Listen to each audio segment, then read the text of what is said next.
This is Ethan, and I'm here with Dave, and together we are Dave and Ethan's 2000-inch Weird Al podcast, episode 215-inch. On this episode, we are joined by Weird Al Yankovic Story first assistant director, Emily Neumann.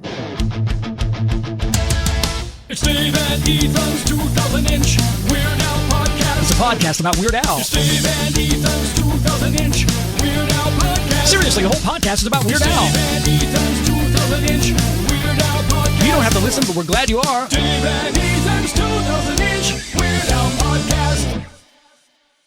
Well, did you watch it? Did I watch it? Yes! No way. Absolutely not. Gotta pass. No way, absolutely not. Gotta pass? Why the heck not? You know what? I've never really been a fan of Stephen King movies. They're pretty scary, actually. What the heck are you talking about? Did you or didn't you watch the Weird Al Yankovic Story special features? Of course I watched those. Well, tell me about it! Well, my understanding is that it's based off of a 1986 horror novel by author Stephen King. The story follows the experiences of 7 children as they are terrorized by an evil entity that exploits the fears of its victims to What? No, Dave, come on! We need to talk about Weird Al Yankovic Story on DVD Blu-ray and 4K Ultra HD Blu-ray! Well, I'd love to do that, but unfortunately, we're out of time, and we really need to move on to what's happening in Weird Al related news.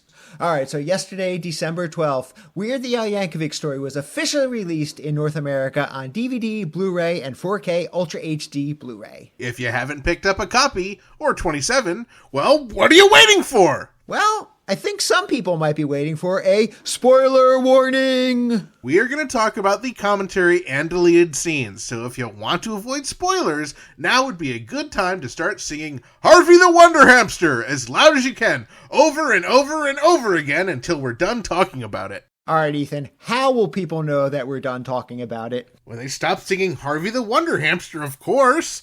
They'll just know, all right? All right, come on, Ethan. Okay, fine. If you want to avoid spoilers, still sing Harvey the Wonder Hamster, but skip ahead to 4 minutes, 36 seconds to avoid any and all spoilers. One of the highlights of the special features happens during the official commentary track, which was recorded by Weird Al and Eric Appel, where Al gives us a major shout out during the Cobra Pit scene. Not only does Al mention both of our full names and Dave and Ethan's 2000-inch Weird Al podcast by name, he also gives us credit for, well, you should just listen for yourself for that part. Also in the commentary, Weird Al talks about how his daughter, Nina, who was attending college on the East Coast at the time, made the right choice not flying across country just to be an extra in the film. I mean, really? Who would be crazy enough to do something like that? The commentary is totally crammed full of tons of fun trivia and factoids. Some you may have heard already here on the podcast, but many heard for the first time on this commentary. The other most exciting special feature of the Blu-ray and DVD are the deleted, alternate, and extended scenes. Hosted by Weird Al and Eric, they give context to each extended scene or alternate take. Some are obvious why they didn't make the final cut, while others are so great, in our opinion, they absolutely could have been included in the film. The deleted and extended reel ends with a compilation of smaller bits and bloopers, including an extension of the Cobra Pit scene. As Weird Al and his band bask in the glory of a successful I Love Rocky Road performance, it's announced that an ice cream truck is outside, and the bikers excitedly run out. Shot from the perspective of Weird Al on stage, you can prominently see Tough Biker number 7 and Tough Biker number 8 high five with glee as they rush off for some Rocky Road ice cream. We only wish they would have included some alternate takes of skunk barf, namely when I got hit in the head with a brick. And also when you threw those tighty whities that got stuck on the boom mic. Or when you and I rushed the stage and joined the band and officially replaced Jim and Steve for the rest of the film. Yeah, I'm kind of surprised that didn't make it. I guess they're saving that for the Yankovic cut.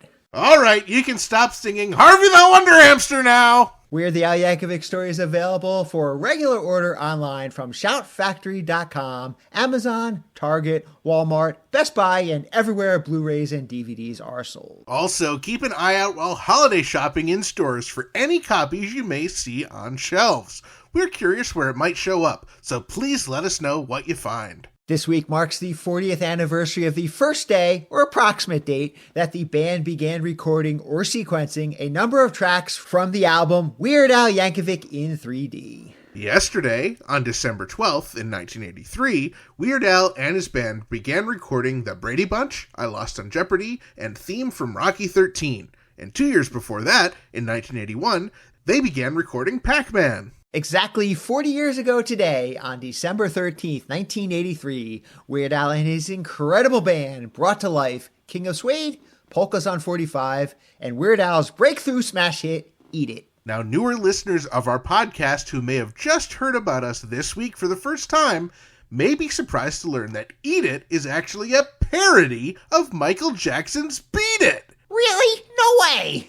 And don't you make me repeat it. Eat It, of course, was the first single off of Weird Al Yankovic in 3D, with the 7-inch single dropping on February 28th, 1984, 16 days after the song made its debut on the Dr. Demento show. It reached number 12 on the Billboard Hot 100 here in the US and number 1 on the Australian Kent Music Report, while also charting in Ireland, New Zealand, and the UK. The single was certified gold in the U.S. by the RIAA 5.5 years later on October 19, 1989, and also certified gold in Canada and Australia. Eat It earned Weird Al his first Grammy Award in the Best Comedy Recording category at the 27th Annual Grammy Awards. The music video, a shot-by-shot remake of Michael's, features many of the same dancers, with past guest of the podcast, Vincent Patterson, reprising his role as the rival gang leader. The music video also went on to win an American Video Award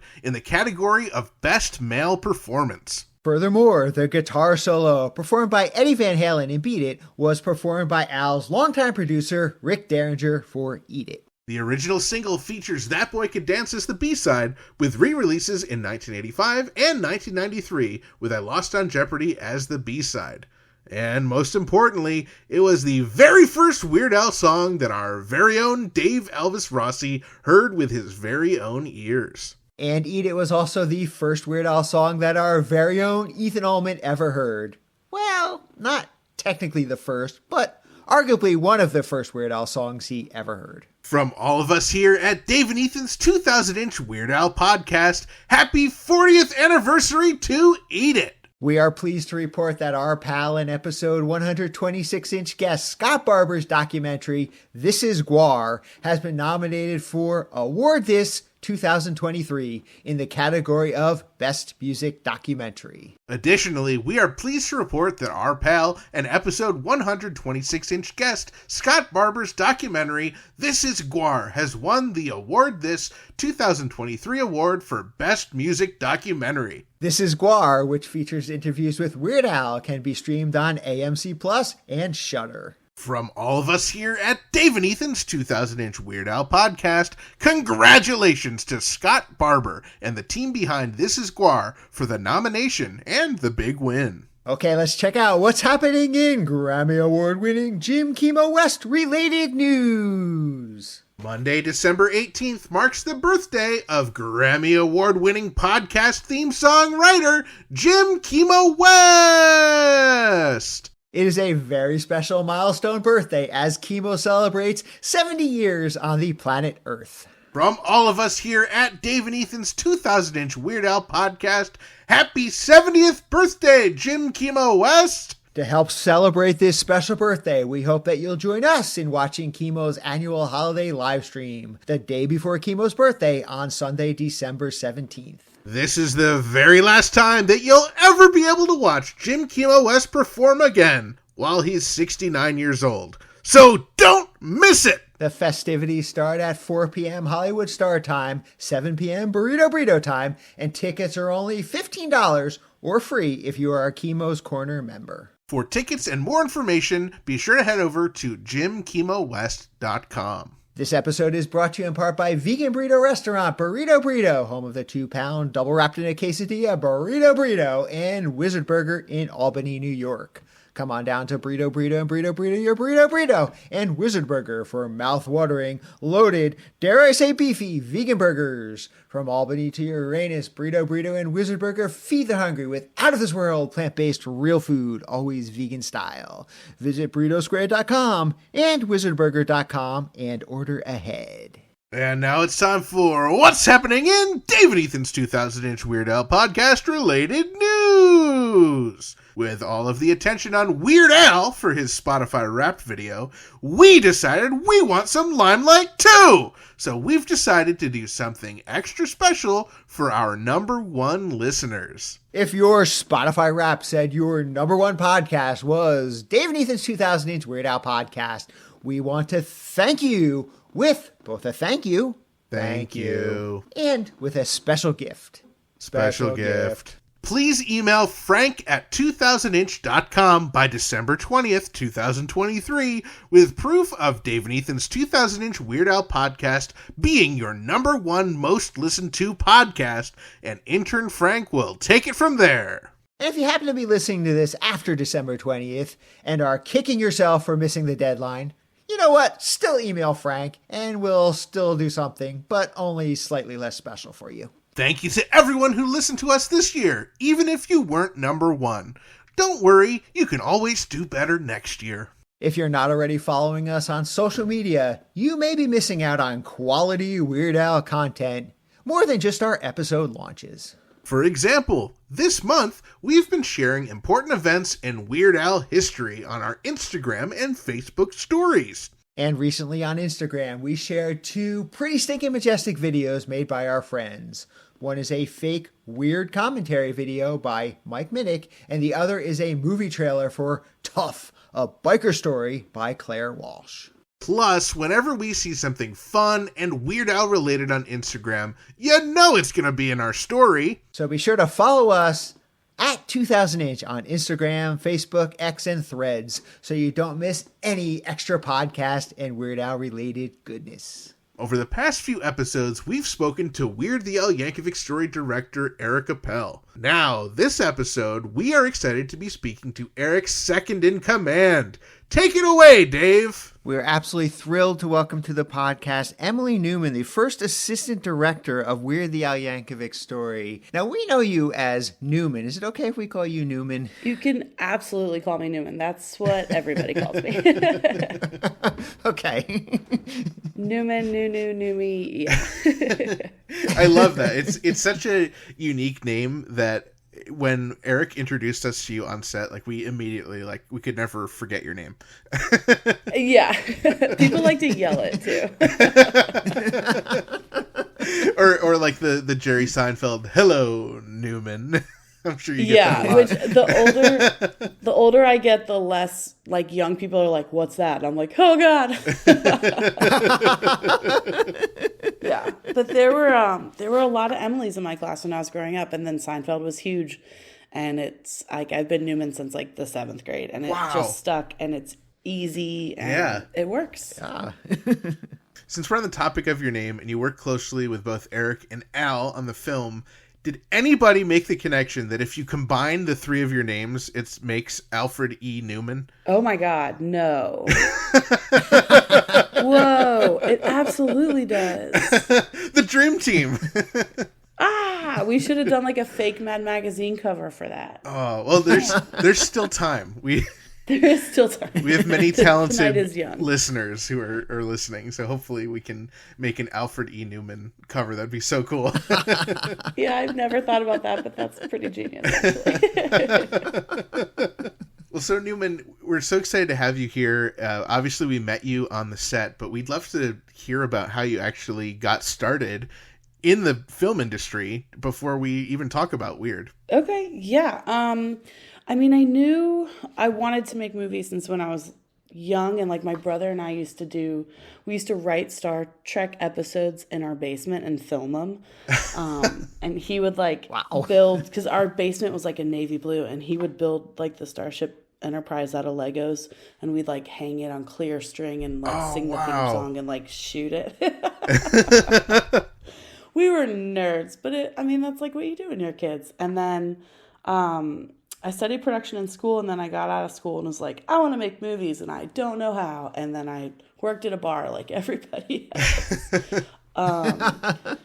And then a movie came to town. I answered an ad on Craigslist. This was years ago when you could still do that without getting kidnapped. But, this guy was running a theater. It turned out running a theater a few doors down from the restaurant I was in Nashville. And a production company was coming to town and they were using his office as like their production office. And he was like, I need an assistant. And I got there and I was like, oh, it's Ken I serve him at the pizza shop all the time. Great. So he was like, come be my assistant for this movie. And after a couple days, the producers were like, you seem like not a total idiot. Do you want to come work on set and like be a PA? And I was like, I'll do it for free. And they're like, we'll give you $50 a day. And I was like, even better. So I did that movie, which was called The Furnace, starring Michael Pare and Ja Rule. Cool. The great William Butler directed that. I don't even think you can find it anywhere. But I just had so much fun and was like, this is what I'm supposed to be doing. And then that production ended and I went back to the bar and I was like, well, how do I do more of this? And then because it's Nashville, I just started doing music videos. And then there's a lot of live events here, like award shows and music shows. And so I just kind of started working my way up through that. And we do get a fair amount of independent movies here. And Billy, the Early Years was a movie that had come to town about Billy Graham, and Armie Hammer was playing Billy Graham. And a friend of mine was the first AD, and her husband was the key grip. And I wanted to be a dolly grip when I was younger. I just thought it was the coolest thing, and you're by the action and pushing the camera around. But it's gripping is hard. And our first AD, Pam, was like, I want you to be the second, but if you really want to be a grip, Scotty will hire you as a grip. So just, kind of where do you want to go with this? And I was like, I think I'm pretty bossy and I like knowing everything. So I think I'll be an AD. And then it just kind of worked my way up from there. It took years and years. I did the show Nashville here. I did the show Still the King. And then I got hired on a Duplass show for HBO called Room 104. And I moved to LA about 7 years ago, and I'd kind of done all I could do in Nashville. And I was like, all right, I'm ready for bigger things. And then my friend Drew is the first on that and was like, come be the second. Cool. Like, move out here in 2 weeks. And I was like, great, no problem. So I did. I think for people like Dave and I, and maybe some of our listeners who are not as familiar with the different roles on set, what is a first AD, and how does that compare to a director or second AD or some of these other roles you've mentioned? Yeah, so the assistant director, which is not the director's assistant, which I think a lot of people just naturally think. But the ADs are a team that work pretty closely with the director. The first AD is in charge of making the schedule, and they run set. So when a director's like, hey, I want it to look moody and full and sexy in here, the ADs are like, okay, well, we'll need this many people, and like props and lighting are like, well, we should do this for that effect, and the DP's like, well, we could shoot it this way. So it's kind of the most important thing for the first is the schedule and then running the set, but then working with all the other department heads of like, how are we achieving the director's vision, right? Like, what all do we need to put in place to be able to turn on the camera and say roll and action. And then the second AD is, so the first AD is on set running set. The second AD, which I did for a long time also, runs base camp and runs the actors and hair, makeup, and wardrobe and all that. So if I at first look to my second, who was Julie Cummings on Weird, and I'm like, hey, by 9 a.m. I need all these actors, 40 extras, and everyone here at this place. And then she'll figure out the logistics for the cast, and I'll figure out the logistics for the crew. And you kind of work together that way. And then if you're lucky enough to have a second, which I did with Oscar on Weird, they're like the first AD's kind of right-hand person working with them on set. So if you're like, hey, we're looking out the window first, we need people walking across the street, make sure there's no trucks there. Like, they're kind of working ahead, or like, hey, we're going inside next, make sure the stage is clear.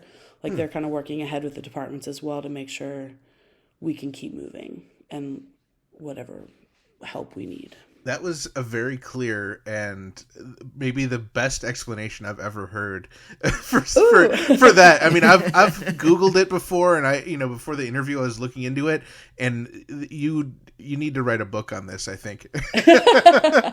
Thank you. I think it helps. I started as a PA. I moved up to a second. I was a key second for a long time, and then now I'm firsting. So I feel like some people jump up pretty fast. You can always tell, especially with higher ups, like with producers and sometimes directors, like you can tell if they've never been a PA on set or like been in the trenches sometimes with the way they ask for things or how they are like, what if you just do this? And you're like, that's not possible. You don't know what you're asking me to do right now. So, that happens sometimes. But with Eric, I got super lucky because him and I had not worked together before Weird. So when we met and had a meeting, like I think we Zoomed, Zach Halley, who's the UPM, and I had worked together on a show in Nashville called Still the King for 2 seasons. And then we'd worked together on Drunk History. And then he brought me on to this to meet Eric for Weird.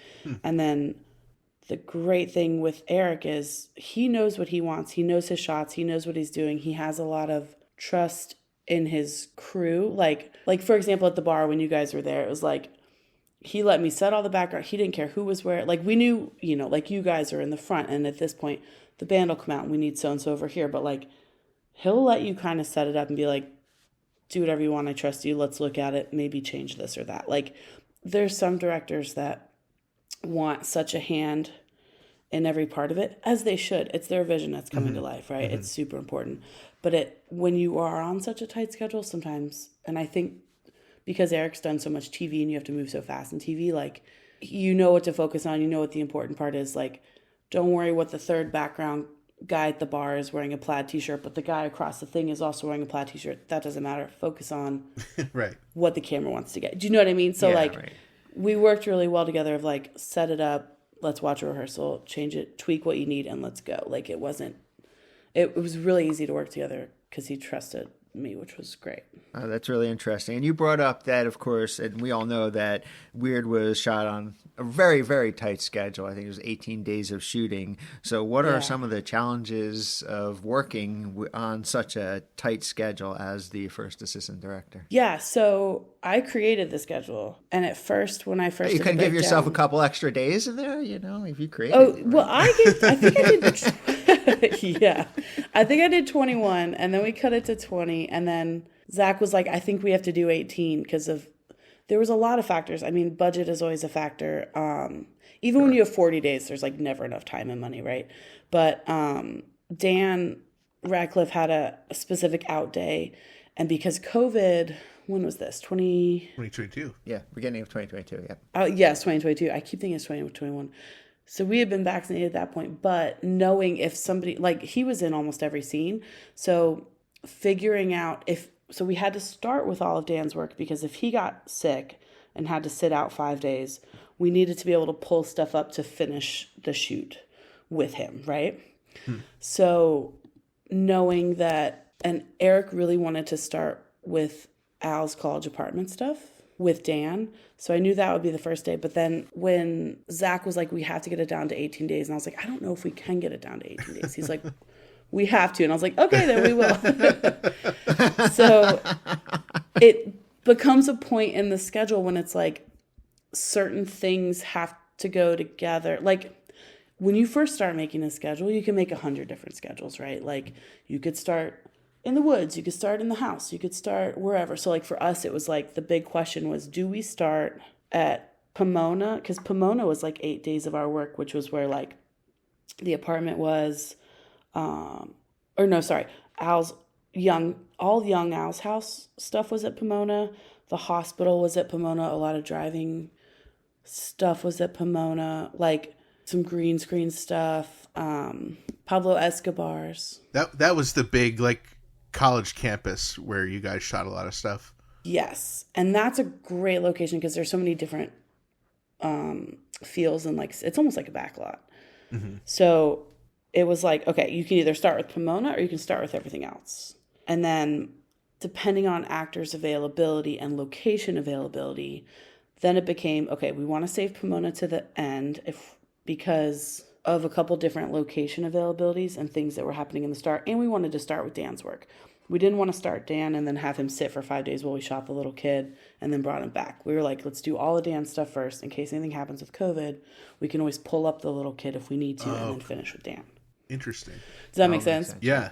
Yeah. So then once you figure that out, it's like, okay, well, like the house for the pool party, we could only do on a Monday for whatever reason. So it could only be this Monday or that Monday.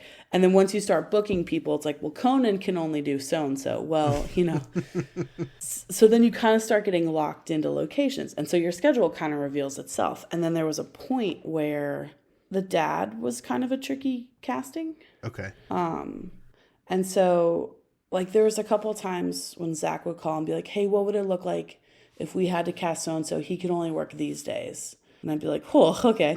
And like I have a giant calendar in my office with Post-its that's all color coordinated with locations. So then you like take a picture of that one and then you start moving all your Post-its around.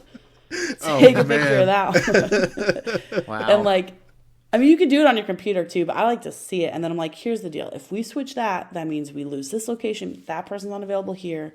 This person can't come on that date. So, and I tell producers and directors, I'm like, it's up to you guys, but this is what happens if we change it. Right. And like with Patton, so Patton was supposed to play Demento, or they had spoken to him about playing it.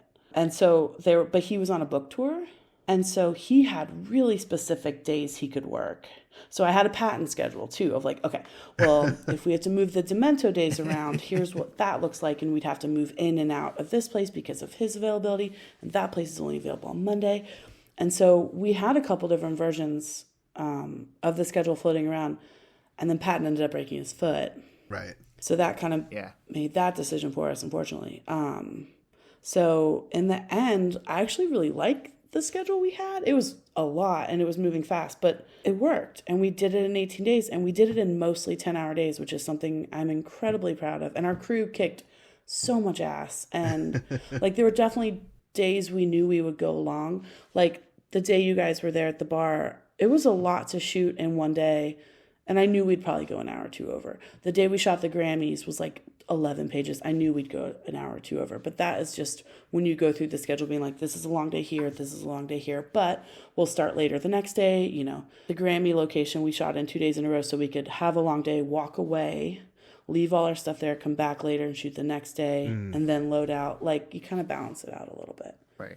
Now, looking at, this film in an 18-day shoot, what would be a more realistic time frame? Obviously having all the time in the world would be great, but what is a more reasonable number? I know the 18 sounded like, pretty crazy when you heard it first. For sure. I think I had done a 21 or a 22 day and it looked really nice. Okay. Yeah. Because it would have been, nicer. Like, there was some stuff we didn't get to do. Like, in the diner, I remember there was a track, like a huge dolly track outside looking in, like going all down all the windows for the fight. And we ran out of time. Cool. That would have been awesome. I know. It broke my heart when I was like, we don't have time. I'm so sorry. That would have been great. But part of the thing was too, like, the places we needed more time, like, would have been the diner or would have been the Grammys. And it's like, do you break that up into 2 days? Do you lose your momentum if it's coming back? A couple more days would have been great. But honestly, like, it turned out so well, it's hard to look back and be like, what would I have done differently? Right. But yeah. Couple more days would have been great for everybody. So you said you had a Zoom call with Eric to get onboarded. When did your work actually start with the film? Seeing as the actual shoot started in February 2022. Mm-hmm. So Zach had called me. I was in LAX. I was flying I think, to Boston to see my dad for Christmas. So it was like the week before Christmas. And he was like, I've got a thing. Like, what are you doing right now? And I was like, nothing. I just finished. I can't remember what I was doing, but I just finished something and was like, I'm open. And he's like, well, it's the Weird Al movie. And I was like, okay, great, I'm in. And then he's like, you can't tell anybody, but like Daniel Radcliffe is in talk to playing Al. And I was like, I'm already, like, you had me before, but like now you really have me. And he was like, it might be low budget. And I was like, I don't care.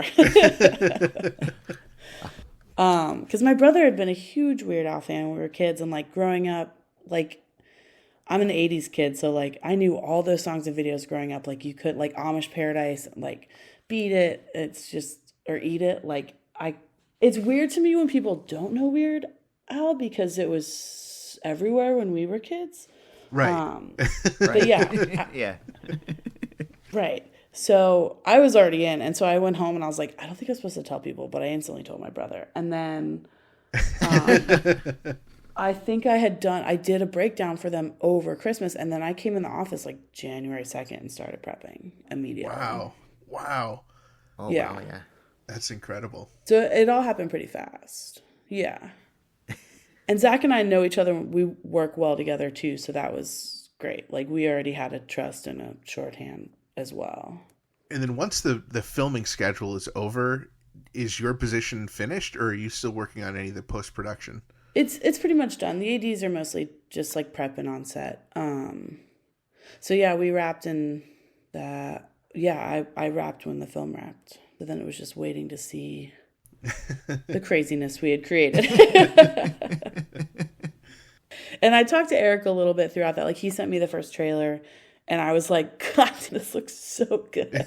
Like, it's so weird sometimes, especially when you're on set with like friends, or like when you're having a good time, to like, you kind of, like, I watch the monitors sometimes, but I'm usually on set with the camera guys and like with the cast, and like I either Oscars with Eric or Oscars by the camera and I'm with Eric, but I don't watch the monitors a lot, so I don't always know.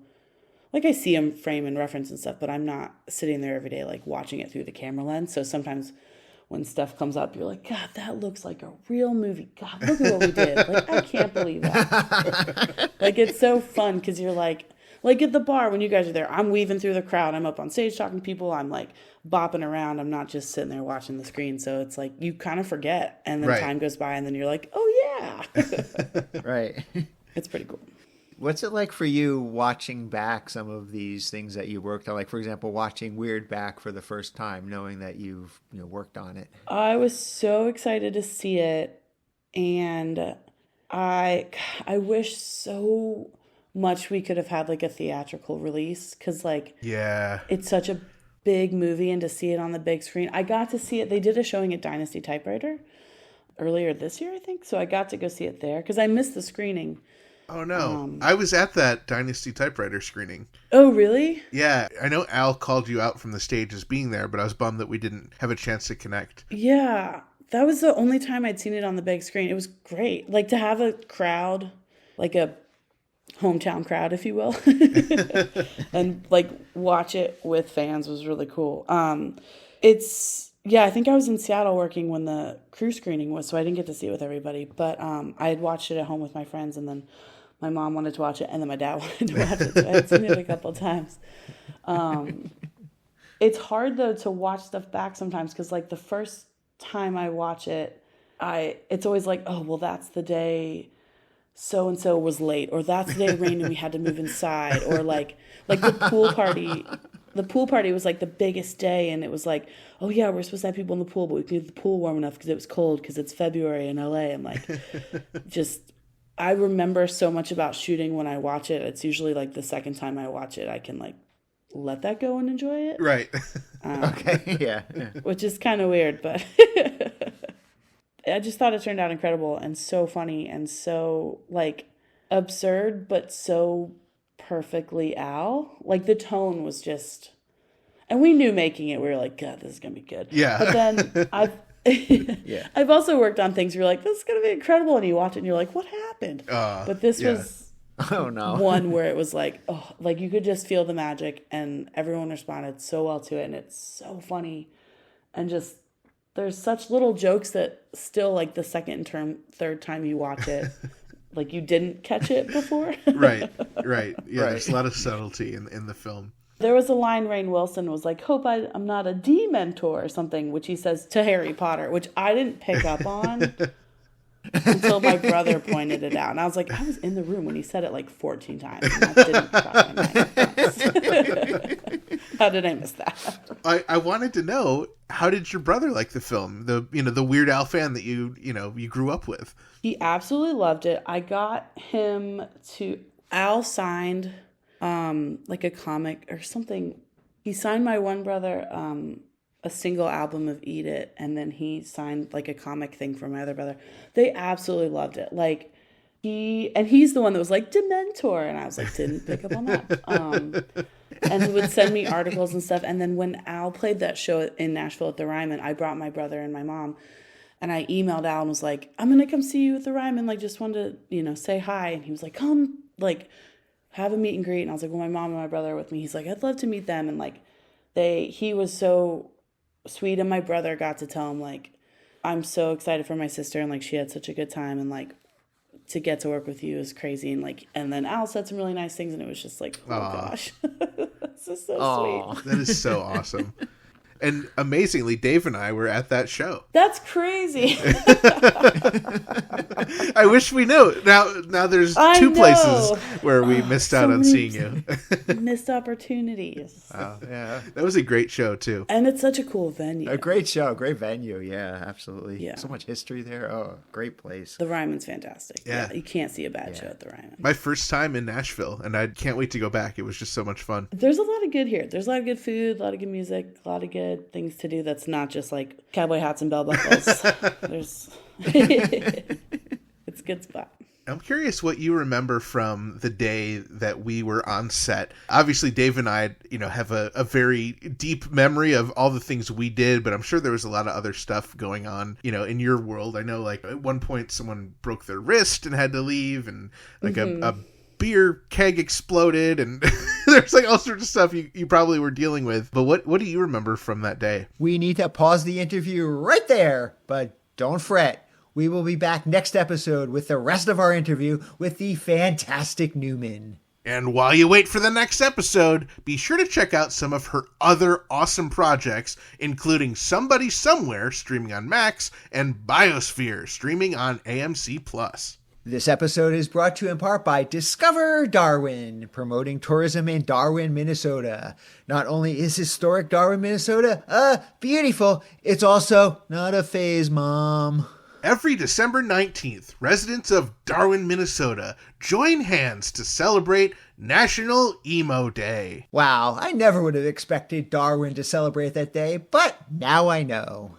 According to Urban Dictionary, National Emo Day always takes place on December the 19th and is celebrated all around the world by emos and non-emos alike. Well, I suppose we should put on some tight jeans, tight t-shirts, black eyeliner, and dye our hair black and celebrate along with them. Well, I think we do better to wear a yellow and black Harlequin outfit and carry around a water bottle. Oh, it's that emo, as in Emo Phillips. I automatically assumed it was about the music genre. Oh, easy mistake, Dave. So, does that mean I don't get to be all overly emotional and angsty next Tuesday? I mean, you can do whatever you like. Yeah, you know what? This is too confusing. I'm just gonna wait and celebrate National Bebop Day instead. So visit Darwin, Minnesota on your next Angst-spedition.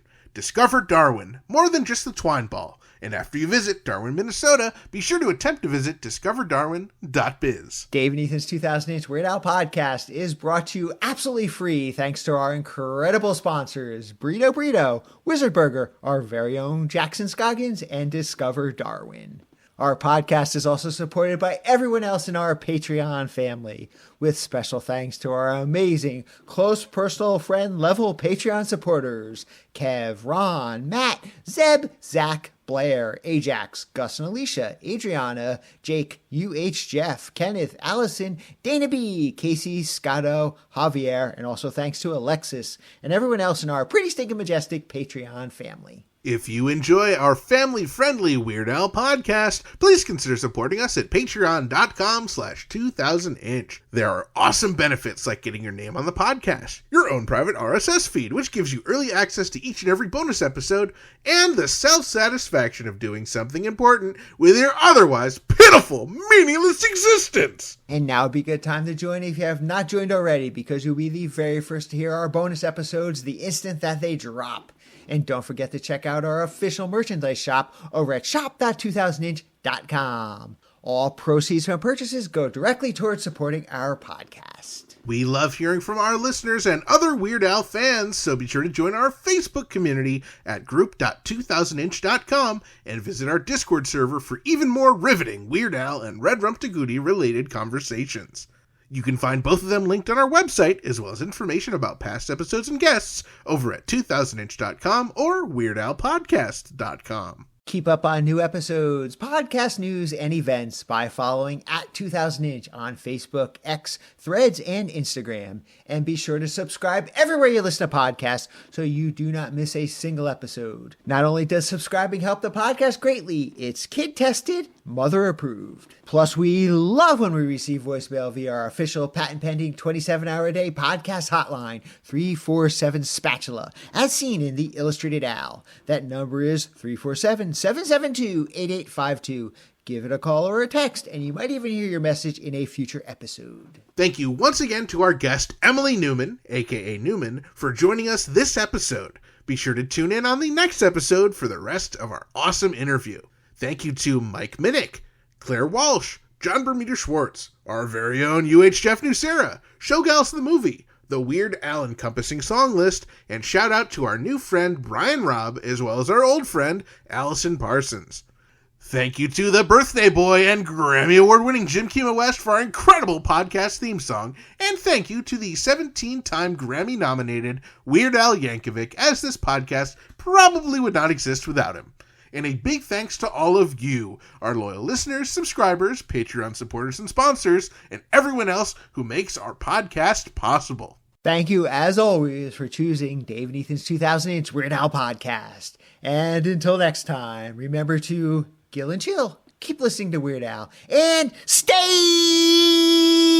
cheesy. Dave, are you up for a game? I'm always up for a game. Okay. I'm going to state a fact from Weird the Al Yankovic Story, and you need to guess whether it's true or false. True. Yes, that is the game we're going to play. All right, bring it on. True or false, Weird the Al Yankovic Story is 108 minutes of pure joy. True. You got it!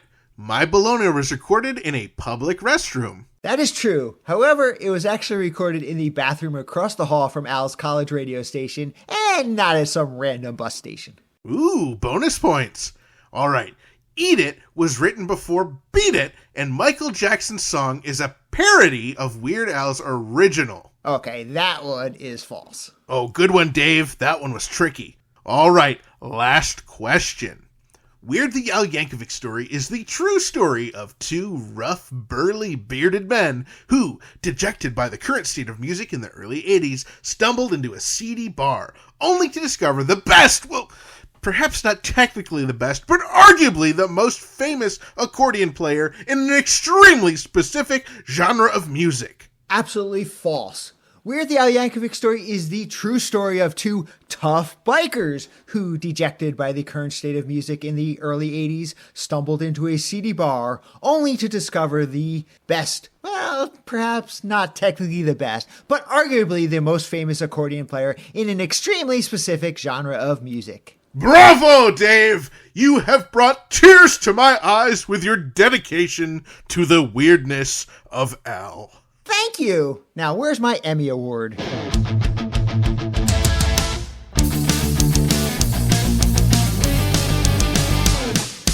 That was Dave and Ethan's 2000-inch Weird Al podcast, episode 215-inch. Goat, chicken, whatever.